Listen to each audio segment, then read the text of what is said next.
I was gonna ask if you wanted us to also have like audio rolling like an Audacity or something like that, but I That would don't know. be I don't think great, that but would like make the sense. last time I tried to render, it took forever. But you can, I'd appreciate it. Okay. Excuse The me. only thing I I hope do it is will send to you. I just do noise reduction because you know how that is, and then add a little bit of bass. And I think we all have the same microphones, so we should be fine. Pretty sure. Yeah. I'm pretty sure we all have Snowball. blue snowballs, I think. God, out of context, that sounds great. Craig was recording. Oh my god. Oh shit, excuse me. Where's my water? So we're making great strides in the podcast. We've been actively developing what the next installment will look like. Do you want to give us a sneak peek? Blue snowballs. Oh my god.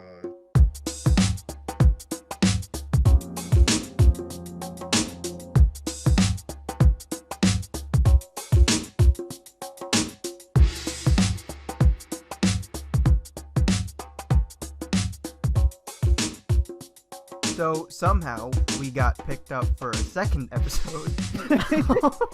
I don't know how it happened. Yes, but we're here now, and we are live, and welcome back to the Animators Assembled Podcast, round 2. Hello, I'm Project422 Films, and I'm Stealthabotte. Today we are joined by none other than the WarTV14. Hey, do stop motions, I animate, I composite, I do a lot of stuff, trying to get into 3D, but that's still a little hit or miss, but yeah, thanks for having me on, you guys.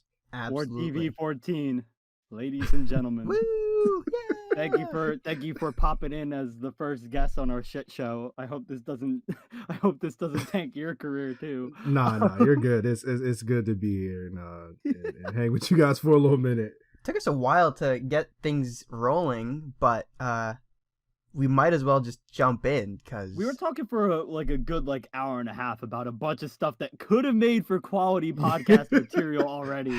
Like we were talking about different editing tips and tricks. We were talking about things that bug us in movies in terms of like quality, color grading, resolution. All of that, we could have recorded like 2 podcasts already, but no, here we are just trying to put something. It's because we're on the spot. It's because we actually are recording something now that all of a sudden it's not worthwhile. But hopefully it will be soon enough. But yeah, let's dive into the nitty and the gritty, shall we?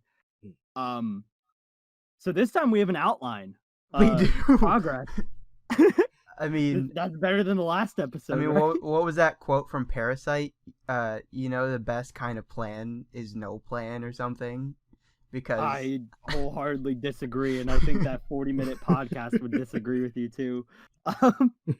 We have an actual outline that we're going to be going with, and I think the editor will be putting up little titles so you can follow along with the topics and the talking points. This isn't just like a general overview on things where we're mentioning a bunch of different things. There is an actual, we do have little things that we're going to be talking about over the course of this recording sesh. So yeah, hopefully that will help. If you guys have any other suggestions after listening through to this podcast, you can reach out to us in the comment section or in our DM on Instagram. We would love to hear your thoughts. But one last note before we begin. Thank you all so much for the support on episode 1.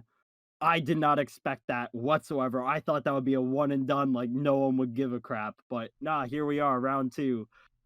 You guys made this happen. So that's really cool. This couldn't have been done without all of you, and I really appreciate just how well received this actually was, and I'm looking forward to what we can do going forward. So yeah, with that said, let's talk about starting points, right? So when it comes to doing anything creative, you need to have the idea. It's like what Nick Fury says in the Avengers. There was an idea to bring together a group of remarkable people. With stop motion and with content creation, with anything like that in this kind of creative space, you need to find motivation and inspiration in order to actually do something or make something. That's the baseline. If you don't have that, then there's nowhere for you to really go from there. So the first thing that I really want to talk about is the motivation to create in the first place, and what are our personal motivations for us as creators.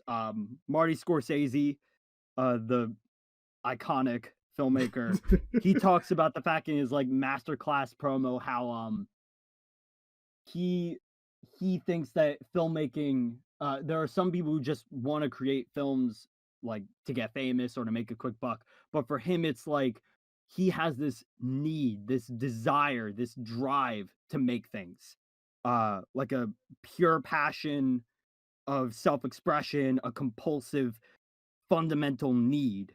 But some people also do it to grow a portfolio, build a career profile. Some people do it to be part of something like networking or making friends. And then some people just have this need to prove naysayers and doubters wrong and overcome their own insecurity. And then there's also the people who need to justify their crippling plastic crack addiction, buying overpriced action figures, aka just articulated dolls.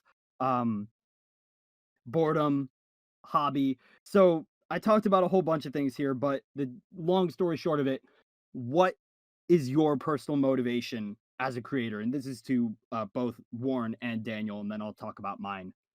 Oh, I go first? I thought... You can. I'm just being courteous. That's it.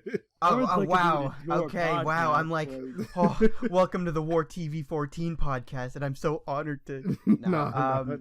I guess personal motivation would be how I love doing what I do. You know, it was a passion of mine ever since I was a little kid. And by little kid, I mean like age 8, age 9. And I was always one to tell stories, and I love telling stories. I might have failed every other class when I was younger, except for writing and anything creative. And so I think it's just a matter of me loving the entire process of it all, and stop motion is just one of the outlets to do that. From creative writing, actually executing it with filming, and yes, fulfilling the need to buy 6-inch pieces of plastic that are really well decorated. But it's just, it's something that I love doing, and to bring that vision to other people. It's also nice to share. I love doing that, and I hope other people might find a reason to love it as well. Well said. Yeah, your move, Warren. Well, I believe it's just about the same for Danny and I, as far as having similarities in the upbringing and outlook on art, and how I call it art. A lot of people tease me about it, but it's cinema. A form of art. It's cinema. It is, right? So when I first started messing and creating stories and stuff with toys, I was 2 and 3 years old, having expensive $15, $20 figures and creating universe expansive stories that I wish I could tell here, but would probably infringe on some people's copyright, but neither here nor there. It's one of those things where you get enthralled in it and you want to do your best to create stories that you would like to see. And I wanted to do that at a larger scale. So I started out watching YouTube videos, seeing different creators and stuff, and finally seeing the first person that brought me into stop motion, as far as being motivated to actually start it and do it, was Patrick Boivin, I believe. He's French Canadian, so I don't know how to say his name exactly, but that's as close as you're gonna get to me saying it remotely correctly. Yeah. So I saw Jazz versus the General Lee, Transformers stop motion, and asked how it was done. I asked my mom how it was done. Oh, computer language. Got me into coding for a minute, like a good 2 to 3 months of coding, trying to figure out into doing stop motion, until going back and watching the video over and over and over again, until I went to the description and he had the behind the scenes video and broke down the entire process of stop motion in, I think, about 3 to 8 minutes, something like that. And I said, that's what I'm going to do. I want to do that for the rest of my life. And looked at all the other movies that I've seen beforehand, Nightmare Before Christmas, James and the Giant Peach, other stop motion movies. I think Corpse Bride was the newest one that was out when I got into it. And then just from there, just trying to do it with the iPod and the iPod Nano, not the iPod Touch. The iPod Nano, taking 1 to 2 second videos and moving the toy cars, and using toilet paper for the smoke and burnout of the cars, and in camera roll, just being able to scroll through it real fast and actually make stop motion. Even though I couldn't upload it, that was still my introduction to doing stop motion in the closest way that I could do it at that time. And it's just grown from there over the years, and being able to do it and staying motivated by seeing people in the community, watching movies, having one-on-ones like this, and actually getting insight on what drives other people, and just using that as the fuel for the fire, So that's what I've been doing. I love that. I just want to get started off the bat by saying that I love that answer. I was put to shame. You challenged Warren to say, you said top that. And he did. Didn't just top that. And now I feel bad that I didn't start out. When I was reading the question, I probably should have started out by saying oh, this is mine, because I feel like I'm kind of bringing it full circle and piggybacking off of him a little bit. With my answer, I mentioned in the beginning that you could do this to express pure passion or a compulsive need to tell stories, to grow a portfolio, build a career, network and make friends, establish community, to increase self-achievement and fulfillment, or overcome insecurity, proving doubters wrong, or excuse or compensate for plastic crack figure addictions, or just having it as a hobby. I think my answer is all of the above in that. Similar to Warren, I found stop motion through YouTube. I watched videos and I didn't know how they did it, but I wanted to do it. And leading into this, I always kind of had this desire to be a storyteller. I would pretend to write great American novels. I would pretend I was already a big shot. Making movies, and I was I would draw these little fake DVD and VHS covers. Dude, I love that. Of my movies, and I would write synopses for my movies. I love that, dude. I did that too. You know what's funny? I think I remember you sending me one of your drawn covers. I might have. Yeah, I did the same thing, and I saw that you drew the barcode. I did draw the barcode. And I did the exact same thing. The VHS, the barcode. I would do the cast list thing, the summary, all of it, the studio vanity logo at the top. I committed. That was it, dude. It was on shelves. But before I even knew how to do stop motion filmmaking, I wanted to be a filmmaker, and I would have these little crappy point and shoot cameras. And I would try to mimic it with my action figures, like my Shark Boy and Lava Girl McDonald's toys, or my Power Rangers, trying to just take 2-second video clips and just play them in the camera roll on the little point and shoot camera. And then I learned about YouTube and how they did this photo by photo process, and how you take pictures instead of videos, and then you can make it look like they're moving on their own, and then you can add all these effects and do all these things. And I just had this desire to tell stories, and this was the easiest way to do it. And because I had all these figures and I had all these characters that I wanted to tell stories about, that I just had this drive and need to want to do it. And on top of that, I had a lot of people in my, I was bullied for years. I had a lot of people saying, oh, you're never going to make it. Oh, you're not going to, this doesn't matter. This is you're playing with toys in front of a camera. So I had a lot of that kind of negativity going into different things, trying to be a creative and trying to be positive about myself. I had a lot of doubt and a lot of insecurity. So having this outlet for sharing my own creativity, my own vision, and tell these stories I would love to tell if I had the opportunity to do so on a much larger scale, all of that pushed me into wanting to make films in any way I could. And that's my goal in life. I don't necessarily care what the outlet is, whether it be online content or big studio content, miniseries, original streaming shows, or big budget films or network broadcast TV shows. I don't really care where I end up, as long as I'm creating content of some kind and getting to create and perform and express myself in that way. And stop motion is the most accessible.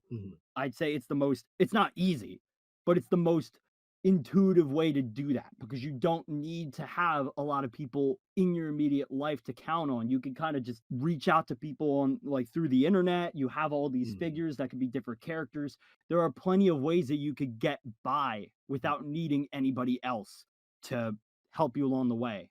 And who knows, if you have that motive to go into it and make stuff, you could end up getting those people who can help you more so. Like, if I didn't start doing stop motion way back when, I wouldn't be here right now talking to Daniel and Warren. And if they didn't do this either, then none of us would be here right now. We wouldn't have our friendships. We wouldn't have all of this experience and passion and joy. We would just have all this creativity and nowhere to put it. So for me, that's my, like, all of that's kind of my motivation. It's a hobby. It's a way for me to grow talent and experience, being a better filmmaker, fulfilling that need to tell stories, justify my expenses with figures, lots of them.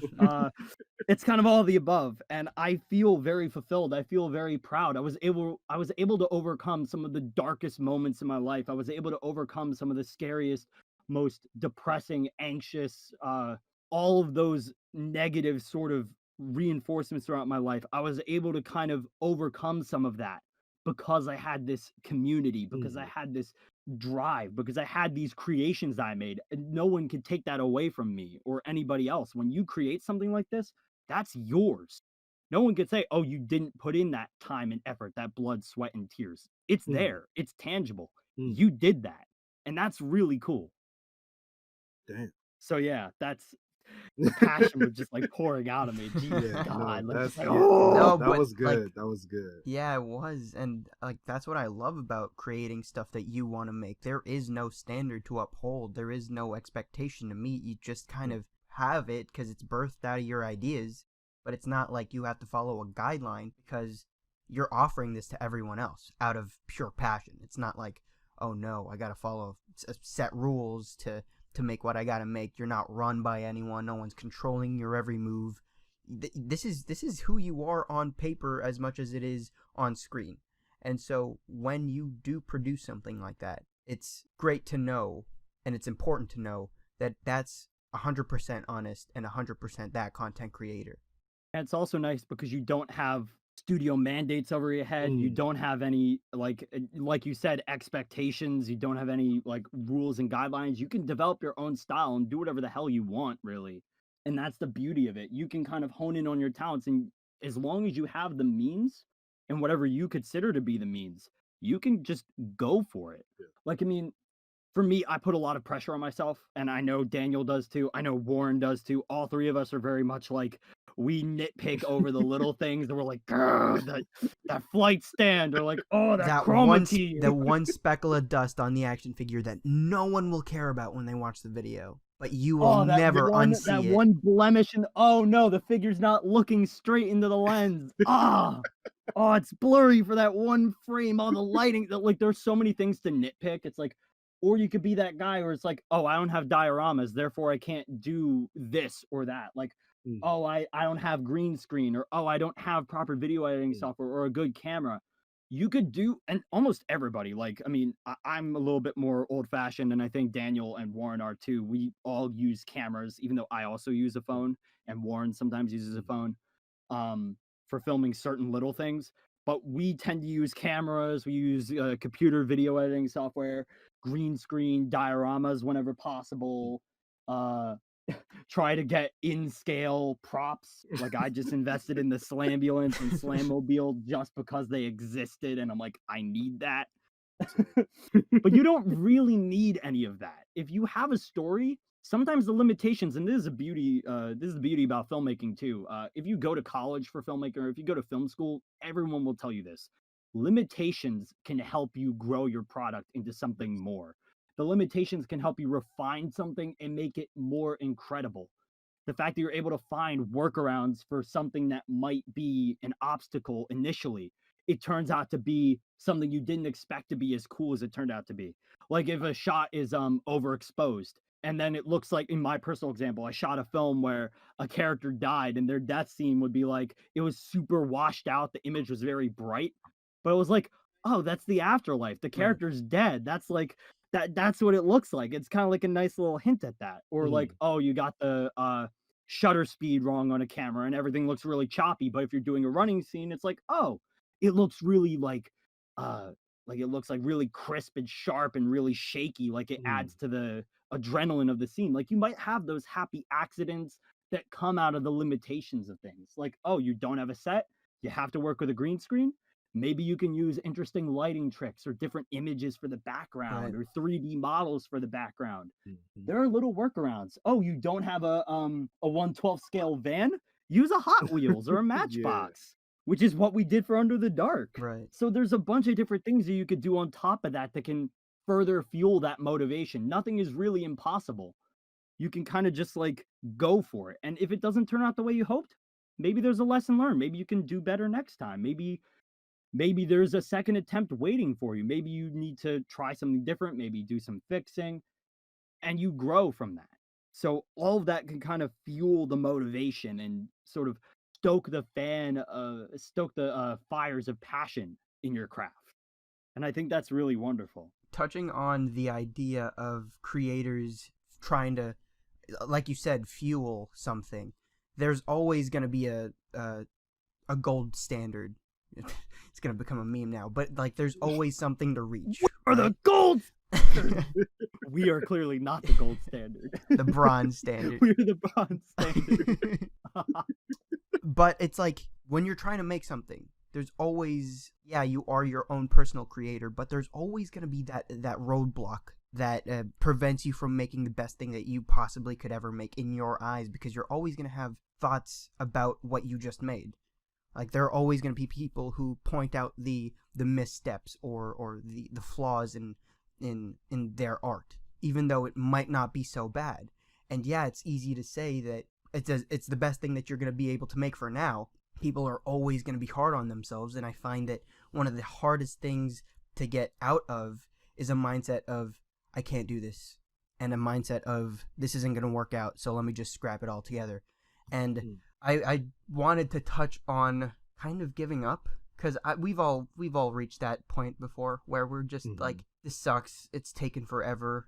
I know that it's as good as it's going to be right now, but it's still not good enough. And you put yourself in a box and you keep yourself in that corner.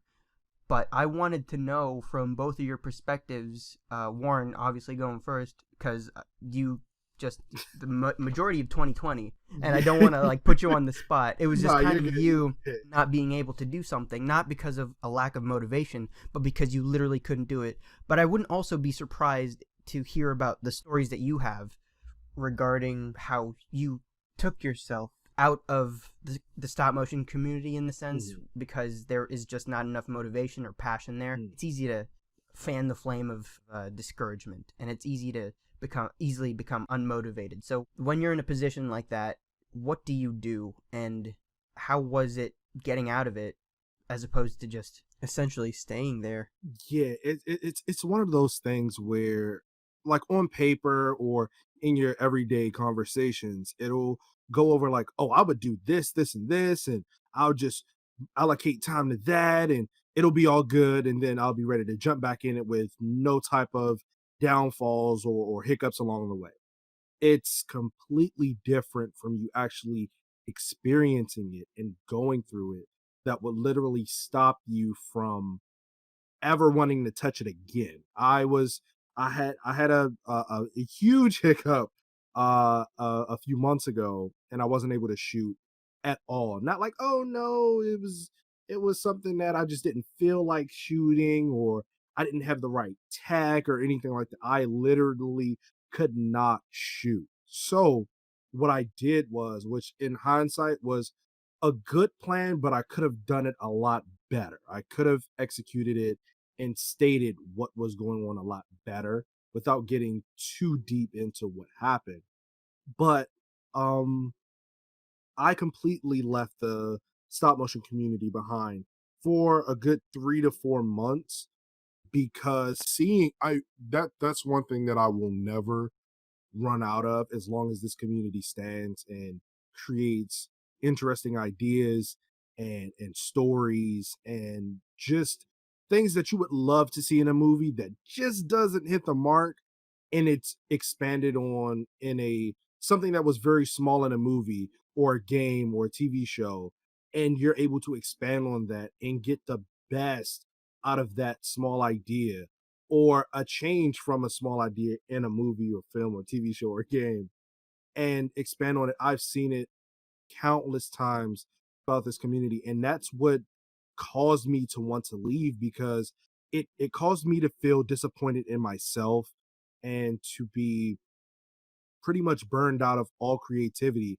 because seeing these great ideas, these great animations, these great stories expanded upon over the course of 3-4 months, it just left me feeling like I couldn't, like, usually compare yourself to other people in a non-envious light, just like, oh man, I wish I could do that. Oh, that was a dope shot. I would love to do that myself. But I didn't feel like I could measure up and create good content. Not even like, oh, my stuff is better than theirs or anything like that, but being able to create good content with your ideas and your abilities, and feeling as though I couldn't measure up and do those things. The simple thing is even uploading a video. It hurt me more than anything to not be able to sit and watch and enjoy everyone else's content because I didn't have the ability to do it myself. And in order for me to, once everything settled out and settled down, I was able to get back into it. I just, I, I had a small idea, ran into a friend of mine, came up with an idea, a small one, and just for a good 2 weeks, just binge watched everybody's videos, different stories, comedy, scary, thriller, action, uh, just any genre that you can think of, because stop motion is a medium. It's not a genre in it of itself. It is a medium. You can do anything you want with it. And the amount of stories and sequences that I saw within the community and outside of the community, because I've been out of touch with the community for a minute, and this year and moving forward, that's not going to happen ever again. I subscribe to, I think, 30 different animators within the last final days of 2020, and I've not been disappointed in my subscription. I've been trying to speak with these animators and what keeps them motivated and what keeps them inspired over these trying times. But being able to witness and experience the amount of heart and time and dedication that goes into everybody else's videos and their films and their series is what really jump started me into getting back into it. And it was like, playing games are cool, watching movies are cool, but being able to outreach and put hands on somebody else's video and their method of animating and getting insight on what they do and how they animate, it just opens your mind and your eyes to a whole new world. And that's just it's been a blessing, man. I kind of get that. I kind of like me. I can relate to that a little bit, and I think Daniel can too. Just the idea of, like, for whatever reasons it may be, you're just unable to, whether they be like circumstances within the environment that you're in, or whether they be maybe mental roadblocks, um, or anything along those lines, just not being able to create and seeing a whole bunch of other people still have their ability to create. It's, Mm. as a creator, it's wonderful to see other people do that, but it's also like, I can understand why it's a little bit rough to see other people create and you're like, why? Like, I wish I could. Like, I wish that there was something that, like, I could do right now for whatever reason that might be stopping you. Mm-hmm. Um, It definitely getting back was pretty much flawless, because seeing everybody else's videos and their works really inspired me, like, by 1,000%. And it was like I didn't miss a beat. And being able to be inspired to see the amount of stories and whatnot that went on over the past few months that I had missed, it was definitely really cool to see the real extent of what people could do in in these times, in these situations. So it was definitely a blessing to see. Yeah. And on the flip side of that, it's kind of, yeah, it at first losing motivation is easier than putting stuff out, you know? But you have people who crank out content constantly as if they're a machine, and it's really impressive. But for us who have these work ethics that kind of they're they're stretched out in a span of months, maybe even years, 5 years to be exact on my end. What gets you going to I want Michael to touch on this too, but like, because you're working on a couple of things as we speak. But before that, I wanted to know, like, what brings you out of feeling like there's no way out of, like you said, mental roadblocks, and feeling like there's nothing to this. Like, what do you tap into? The good way to put this would be burnout, essentially, whether this be like in the middle of idea, or before you even approach an idea, or after you've already gone through like almost the entire process of something, and then you're like at the gates on the other side. It's one of those things where it's like, how do you overcome that feeling of like being tired, or not being good enough, or the work that you've done might not being good enough?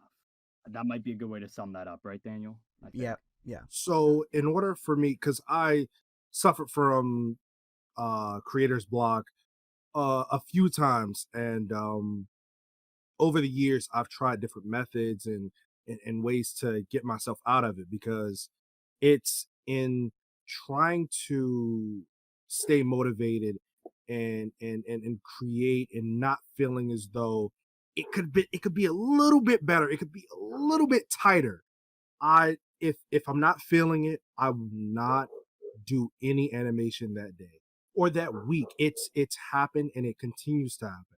I will overanalyze and overshoot the same 2 seconds of animation for a good 3 and 4 days before I get it right, to where I feel as though it's to the best of my abilities at this moment in time. And what I do is, if I'm ever feeling down, I'll just not touch it, because if I try to force myself to create something and I'm not in the right headspace for it, I'll do more damage than good by trying to do something and trying to animate to the best of my abilities in that rut, and it never turns out the way that you envision it, and it'll leave you more feeling down in the dumps in the later half of it, because I had a few projects going in.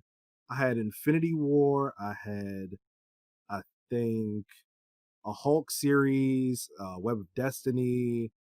I had a few different projects that I was just going to blow through, because I had a new way of animating and editing and getting stuff done. And in those times where I thought I could be able to just sit down, lock yourself in a room, try and animate 10 seconds. If you can't animate 10 seconds, don't do it. Because because I'm able to overanalyze to an extent, and see what works and what doesn't work.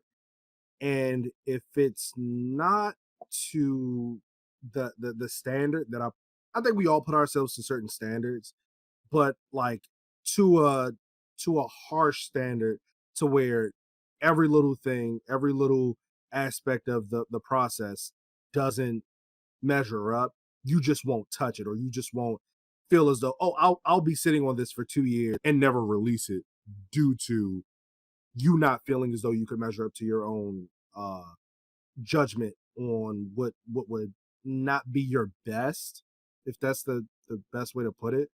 But like in the middle is when I will feel the worst about trying to get a project done. Like, you're in the swing of it, you've gotten 6 minutes or 7 minutes worth of stuff animated, and you're at the middle, and it doesn't really feel as though there's an exit. The walls are closing in around you.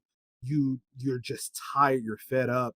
And the best thing to do, for me at least, for my experience, I've just stepped away, played a video game, watched some anime, watched some TV, watch a movie, anything to get you hyped into the motions of wanting to create, because you've witnessed great stories or great actions or just anything that you can pull from it, even if it was the music or the score from that thing or that medium that you just consume content from. It just leaves you with like a jolt. It really invigorates you to go out and do your version of your thing right then and there. So that's what I had to do, even with the last project that I did. Episode 1 of my Superior Spider-Man series, I was just in a rut, and it was like I was just about finished with the first episode, but it was I was left in a funk.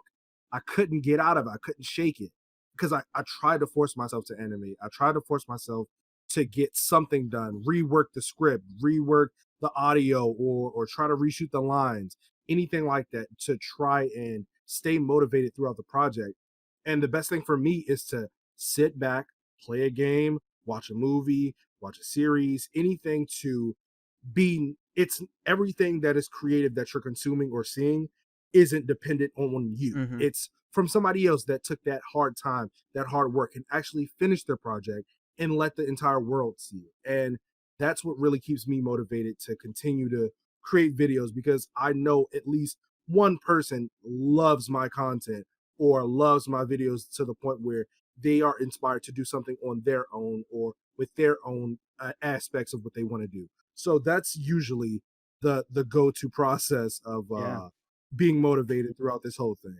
Yeah, and to follow up on that, with my response to the whole burnout shindig and motivation, not only maintaining it throughout a project, but also having it in the first place and then keeping it till the very end. 2020 was not really a good year for me in terms of creating content, obviously.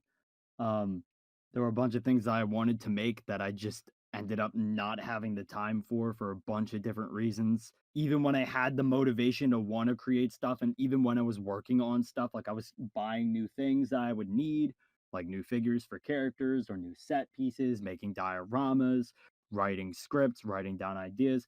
I was doing all this pre-production work, gearing up for it. But because of different circumstances, I wouldn't be able to actually dive into it. I wouldn't be able to actually commit the time and effort to work on it.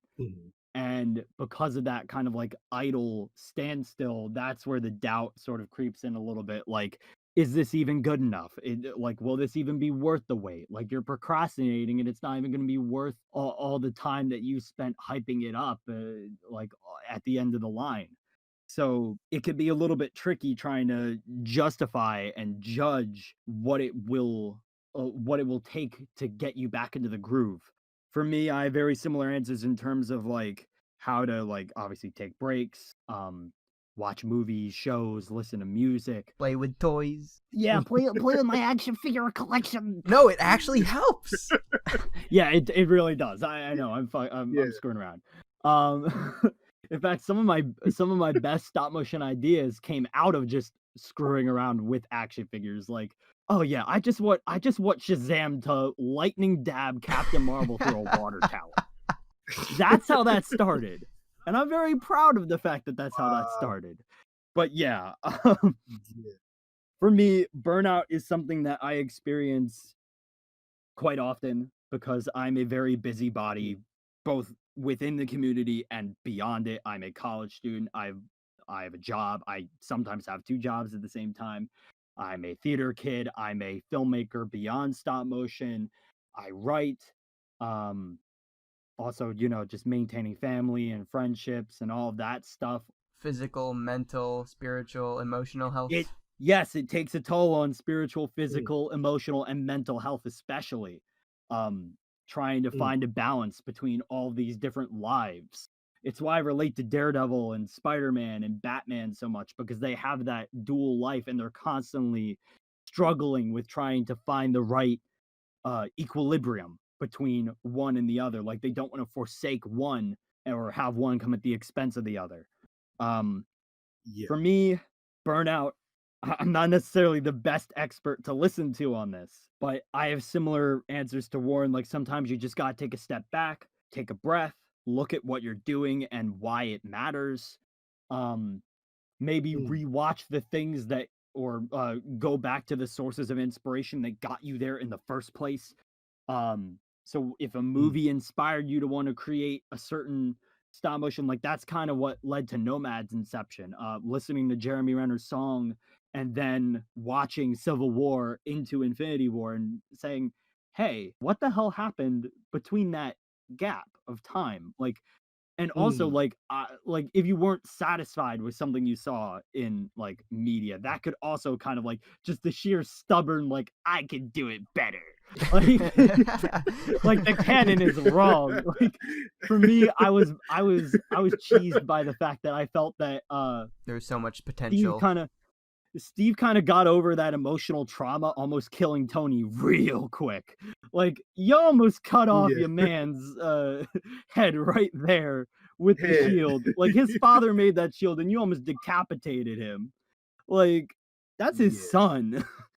So I thought that like, oh, well, that kind of partly inspired the whole reason why I wanted to continue the story of Nomad. Like I wanted to dive more into the trauma. And I think that that story needs to be told. And because I already started that, the work is left unfinished. And that's kind of a good way to motivate yourself back into doing something. If you started something, maybe working in baby steps.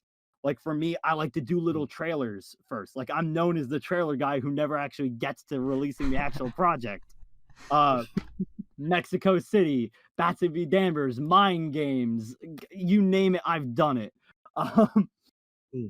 But starting out with a teaser trailer or starting out with a small like promo or preview and getting a gauge for how people are invested in that, maybe seeing if people want to see that, that might motivate you to wanting to overcome your burnout. People are going to like it no matter how hard you are on yourself. Like there will always be people who are supportive of that and people who will want to watch what you're doing, even if they don't think it's your best work. The fact that they know how hard it was to get there, how much time and effort it took to make that a reality, that's a good way to reinvigorate that sort of drive. And also standing back and watching what other people are able to do in the same time. Same with Warren. Like for 2020, I was kind of out of commission for a bit, partly for my health, partly for time. There were a lot of different reasons. Even though I had plans and I had full intention on following through with those plans, I just couldn't and didn't. But in that time, I was able to help Daniel make Under the Dark episode 1. I was able to help a couple of other creators come up with ideas for what they could do next, and helping them fuel their passion kind of made me want to jump back into the ring. And that's what got me back into YouTube in the first place when I retired for a bit. When I was like really burnt out, when my tech was just kind of saying, screw you. I was like, all right, well, guess I'm done. Like, there's nothing I can do right now. But because Daniel and other creators were reaching out to me saying, hey, I'd love to hear what you think on this. I'd love to see what you would bring to the table on this. Having that sort of ability to, you know, help someone else out. And that's kind of the idea of Animators Assembled too. Like what we talked about in the previous episode. Helping people work on their own projects, whether you be a voice actor, whether you be a writer, helping them with animating or editing. If you can play a part in making that a reality, then you could kind of fulfill your own drive to continue to better yourself at the same time as you're bettering other people. Right. So all of those things kind of help me with burnout and maintaining motivation from beginning to end of a project. So existing media, or talking to other people or helping other people, taking time away if I need to, working on other things, diving into some other hobbies. If you have other things that you do, such as writing, acting, drawing, artwork, straight up just collecting and indulging in your consumption of plastic goods.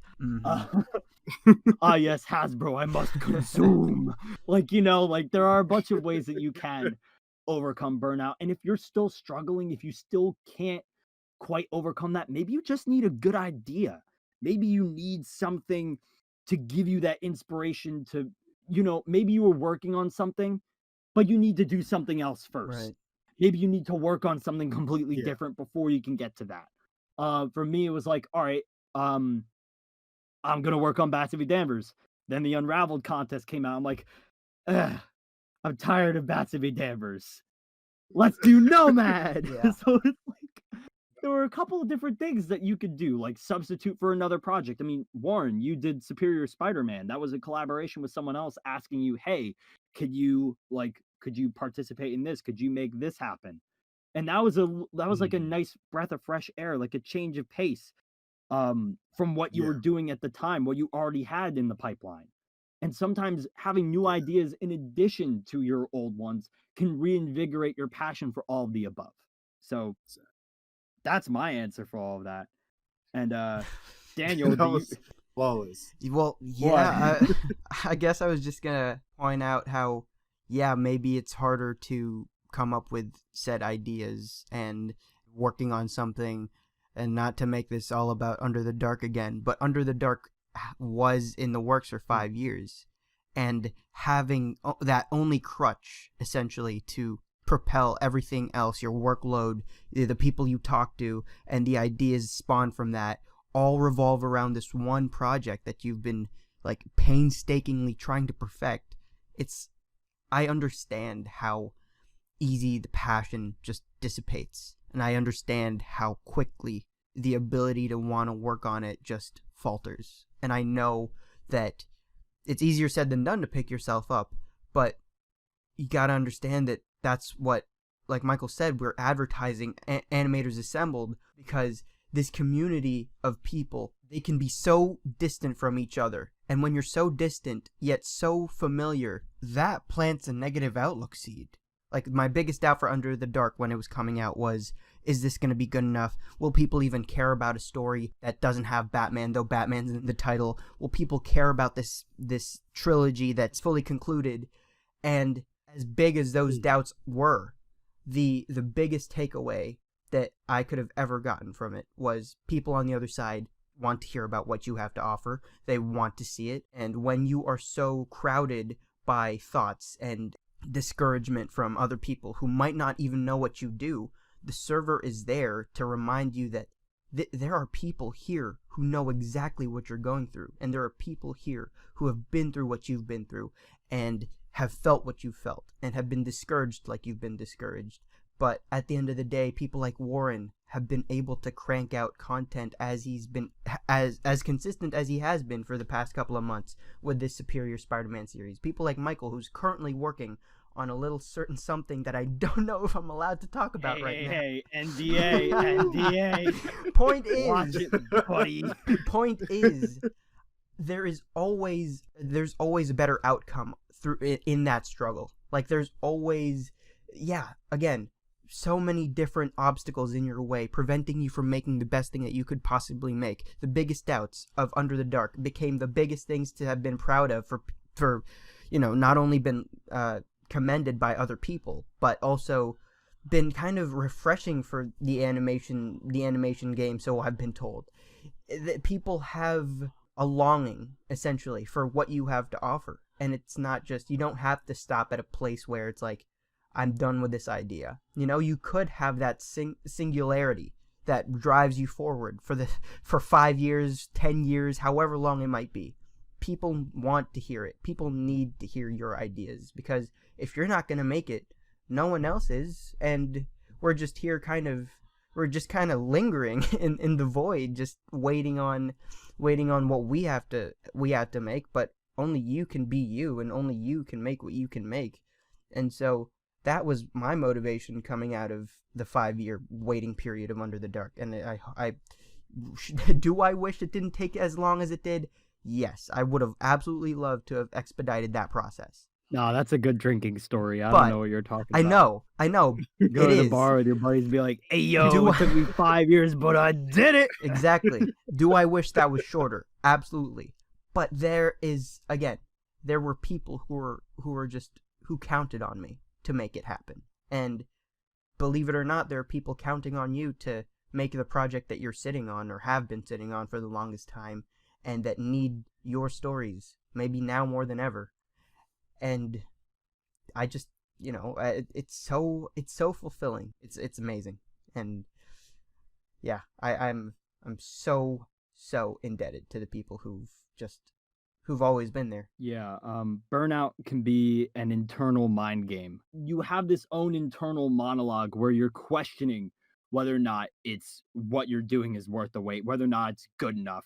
Yet, if you let that stop you, who knows who knows what people will actually think, or what they, more likely than not, they're going to be excited to see what you're doing, or they're going to at least appreciate it, even if they disagree with it, or if they don't think it's your best work. Right. There comes a time and there comes a situation where you could either be creating the content that nobody is expecting you to make, and then all of a sudden it might be exactly what they're looking for, or you'll never know. I guess we'll never know. Like, you might never get to see what people will think, or what you won't know if you don't try. Exactly. Like, you have to make that first step. Yeah, you have to acknowledge the fact that, like Daniel said, if you don't make it, nobody else will. Even if there are a bunch of people working on the same character, such as like Spider-Man or Logan or any character, take your pick, Batman. Yeah. There are a bunch of characters that a lot of people could tell stories with, but none of those videos are going to be the same.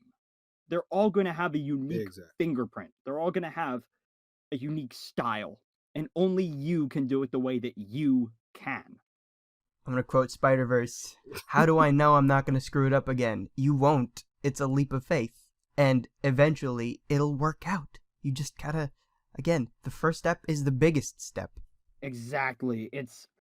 It could be so, it's indescribable what the feeling is when you can overcome those mental and even physical blockades and barricades and barriers. Even from the people you care about the most, like people will shut your idea down, but if it's your idea, it'll ever be your idea, and only you can make it. And even you can acknowledge when an idea might not be good enough. Like, you might say it out loud, you're like, yeah, that was kind of stupid. Like, why would I have Shazam dance in the middle of a subway? I mean, but there's a lot of different ways that you can combat this burnout, this mental struggle that everyone who's working creatively will eventually come across, whether it be just a simple creative block or writer's block, or if you're going through full-on burnout and you're just tired and worn to the bone and you just don't know where to go from there. There's a whole bunch of different ways you can combat that and overcome that and make something that maybe the world needs to see or might want to see, but they won't know unless if you put your best foot forward and take that leap of faith and try. Yeah. Anything else you'd like to add to this conversation, Warren? I'm just surprised at the amount of time that it has been since I've known you guys, and this is, I believe, the first time you got me to shut up and not be inspiring and actually be that within your own right. this like everything you guys said, I couldn't have said better. I am genuinely happy that you guys are seeing hindsight 2020, just vision, seeing everything, and it's really good to see. I have nothing else to say. I am truly in awe of what you guys have said here today. Oh, thanks, Warren. I have nothing to add. I'm just hearing Warren be like Willy Wonka right now. You get nothing. Good day, sirs. And the best part about it is we've all been in this shit together, like we've all experienced burnout and discouragement and depression and mental roadblocks that make you stumble along the way and make you trip, maybe even make you fall. But we're still here, we're still pushing, we're thriving. Be it as it may, at the end of the day, we're just a couple of creators doing what we love, and it's always going to be tough, but there are no better days without the bad ones. You can't appreciate a great outcome without a horrible experience, and the only way that you can relish in those moments and really truly appreciate what you've been able to make is when you see how far you've come. I'll deadass rip off Transformers here. No sacrifice, no victory. Being a creator is not an easy task. It is not something that not everyone is cut out to be a creator. Everyone has the ability to be a creator, but not everyone might have the stamina or motivation to maintain that willpower, or they might not have that desire to just keep on keeping on, just keep on working and grinding and getting to it. It's a leap of faith. It's a lot of blood, sweat, and tears, time and effort, money. There are a lot of sacrifices that go into being any kind of creator in any kind of field, whether it be animation or a performing field like an actor, or, writing, singing, dancing, editing, animating, live action filmmaking, artwork.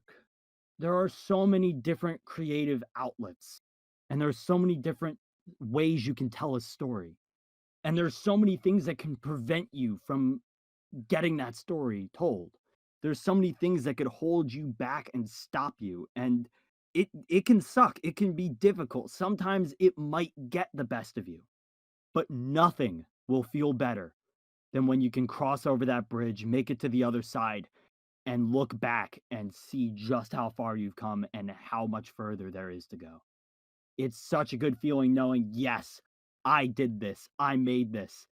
And there's so many other people who helped make this a reality that I couldn't have done it without. And there's so many people who are now maybe inspired or appreciating the work that maybe I've done. Maybe the work that you do might inspire the future generations. Like Warren and I both talked about the fact that we saw stop motions online. Other creators in the past created content, and that's what inspired us to be here today. And hopefully we will leave some kind of legacy where the future generations of artists, no matter what field they may come from, will get to find that source and find that place where they can be themselves and express themselves and tap into a medium where they can just relish and thrive. It won't be easy, but it's not impossible. Life is good, but it can be better. And boy, is it heckin' worth it. And I think it'll be worth our relationship is a testament to that, because so many things will be birthed out of your struggles. So many great things will be birthed from bad things.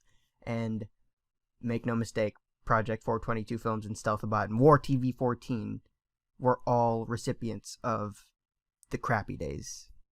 We all get knocked down, but it's not how hard you hit the mat. It's how you get back up. I was going to say Eminem line. I compensate with my Daredevil line, like at the ready. Backup plan. It's just like, you know what? If all else fails, just hit him with a Daredevil quote. Well, I think we covered basically everything that we wanted to talk about tonight. And more. And a lot more, actually. So with that being said, we are going to wrap up this episode of the podcast. Thank you all so much for tuning in to the previous episode as well as this one. Warren, thank you so much for joining us. Thank you, Warren. Let's thank hear you for your him. time. Yeah, no problem. This is really fun. And to close out, Daniel is going to perform an interpretive dance for all of us. So here, I'm going to do an interpretive dance of where I've been for the past 5 years before posting Under the Dark. Ready? And that's it. I get it. But yeah, y'all, if you have any questions or comments, if you have any suggestions for what you'd like to see us talk about, who you'd like to see us bring in for future installments of this podcast, please don't hesitate to reach out in our comment section, reach out in our DMs, follow our social media. It's been up on the screen for probably this entire time.